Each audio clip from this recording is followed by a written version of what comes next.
Mike McConville here, one more time for String Tech Workstations, Stratford, Ontario, Canada. Got a few things on the go today. There's a newer J-45. We'll be setting this one up, needs a light fret dress. I've got to cut an intonated saddle. And we have an LR Bags Anthem SL system that's going to be going in that Martin D18 that I did a bunch of work on a couple of videos ago. Also finishing up the riser feet for this 1938 Selmer guitar. We actually have two bridges, so I basically glued the Brazilian rosewood riser feet on there so that we have control over the final height of the action. This is done. I'm just carving out the other side, and then I will do the same to this bridge, and Denny will actually have two bridges, one slightly higher and one to spec. This Selmer bridge is pared down now. Those feet are still a little thick. We'll do the final fitting right on the guitar. And this little knuckle vise is the best vise for nuts and saddles I have ever seen at any price. It's so versatile, so easy to use, and at 20 bucks Canadian, impossible to beat. This LR Bags Anthem SL will be going into that Martin D18. This is the next generation. These are the fasteners that go on the outside of the guitar. Fasteners, washers, nut, and faux strap button. Now we need to wind down this nut. This portion of the jack protrudes just beyond the surface of the outside of the side at the tail block. Now with this new configuration of input jack, everything can be done externally. So a 1/4 inch maple dowel, just like a 1/4 inch jack. Pick them up at the dollar store and get a bag of them for $1. Feed that in through the end pin jack hole, and I push it into the jack itself and pull it back. That's simple. And this is about how much protrusion you want out the end of the tail block. That'll allow you to get the washer and the nut on there and snug it down. So this is the washer and nut configuration. Just leave that dowel in the jack. That kind of holds it in place while you're working.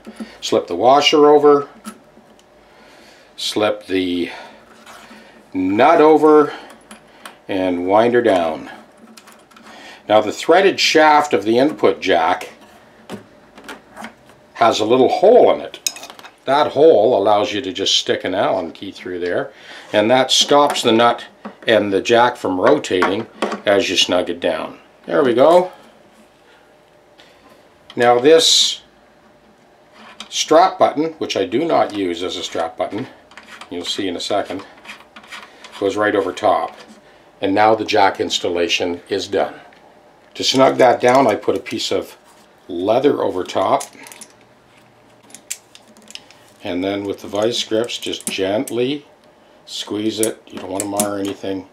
Just squeeze that, and you tighten that like so, and that will never come loose. So we feed that up like so, lay that down in the slot, and we can press our saddle in to kind of hold it in place, and that's it. Now the pickup's installed. So next we have our little microphone system. Now this sticks to the underside of the bridge plate. So I'm going to flip this up on its edge again and make sure those wires aren't all tangled. So to get your bearings, you want to put a couple of bridge pins in there. We'll just slip a piece of tape over those so they don't fall out while we're working. So now I'm ready to install our microphone. So don't get dirty fingers on that foam tape. You want to press it into place once and get it right the first time. I know where the bridge pins are. There's lots of room on that bridge plate. Press that into place, and that's centered between the two outside bridge pins, and then that's done. We have our longest wire, which is the battery clip. LR Bags supply you with a battery bag that's Velcro. Yeah, I like to actually stick this on the top edge of the head block, so you got gravity working for you. When you're playing your guitar, the weight of the battery is resting on the top edge of the head block. I'm going to flip that up again. That's better. Okay. So we'll stick that into place. And now our tape is in place. Next, we have our little preamp here. Now I'm checking this surface where we're going to put the preamp, where we're going to adhere the preamp, and I can see that there's quite a bit of compound on that. So that needs to be gently sanded off so that we get good adhesion to raw wood on the underside for that 3M tape that holds the preamp up into place. So I'm preparing this surface where the preamp is going to go, and I can feel that, I can see that compound on there. So just very lightly, that is all compound, that's not wood fibers. So you want to make sure you clean that off so you get a good clean surface for that preamp. Once you put it on, you don't want it coming off. That's still just compound. Quite a bit there. I'm going to check it again with a mirror in a second. It won't stick to compound, that's for sure. So we'll just take another look. Yeah, this is 180 grit, not too rough, just enough to kind of get all that residue of compound off the wood surface so that your preamp doesn't fall out. What I'm doing next here is I've got some naphtha on a cloth, and I'm just giving that one last wipe before we put that 3M adhesive pad under there for that preamp. So we're going to let that flash off. Okay, so we've pressed that pad into place. There are a couple of small braces in there. You got to make sure you avoid those. The footprint of that little preamp is beautiful. Take a look. Absolutely perfect. All right. Put a nice fresh Duracell. Slip it into the battery bag, and then stick it onto the head block. Now I've shown this tip in a couple other videos, but I can show it again. You see there's an extra ball end on there. The reason for that is this guitar is a breath away from needing a neck reset. You can see how low that saddle is. So those extra ball ends, and I made the customer aware, Dan knows that, to just keep those extra ball ends. What that does is it pulls the return wind of the string into the pinhole. By pulling the return wind into the pinhole like that, bridge pinhole, it ensures that you get the natural diameter of the string at the focal point on the saddle.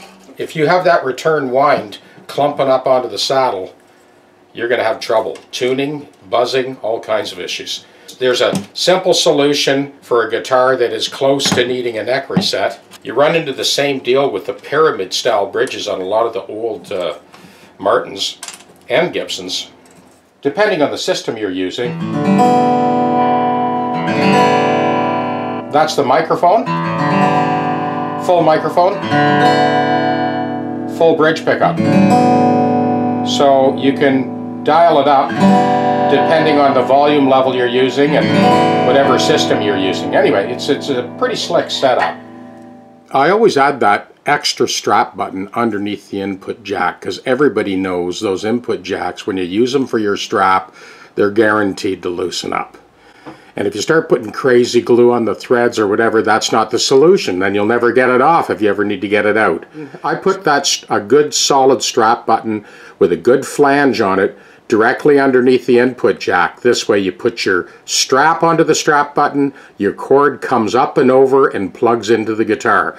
That way the strap button and the strap act as a strain relief if you or somebody else steps on the cord while you're playing. This way, the input jack never takes the hit. Plenty of activity in the shop here today. That LR bag's install on the D18, that's done. The neck junction and setup on this Gibson J-45. Preparation of those two bridges for that 1938 Selmer. J-45 is done, frets are done. We're just going to peel off the mask and string it up and triple check it before the customer comes to pick it up. Alright, here's the wrap up on the two Selmer bridges. The one on the left is the original bridge, the one on the right is the aftermarket bridge. So both bridges have been fitted. One is slightly higher than the other.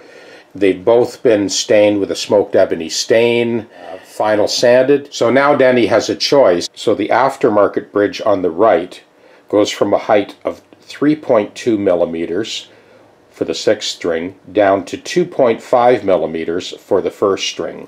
The original Selmer bridge on the left goes from 3 millimeters on the 6th string down to 2.2 millimeters on the 1st string. But there will be a difference in the feel of the guitar. The higher bridge, of course, will give you a little bit more downward pressure. It'll be interesting to see the difference sonically. And last but not least, the aluminum rails arrived today for the next run of String Tech Workstations that's due probably mid-April or so. Keep in touch. We got some really interesting stuff coming up for you.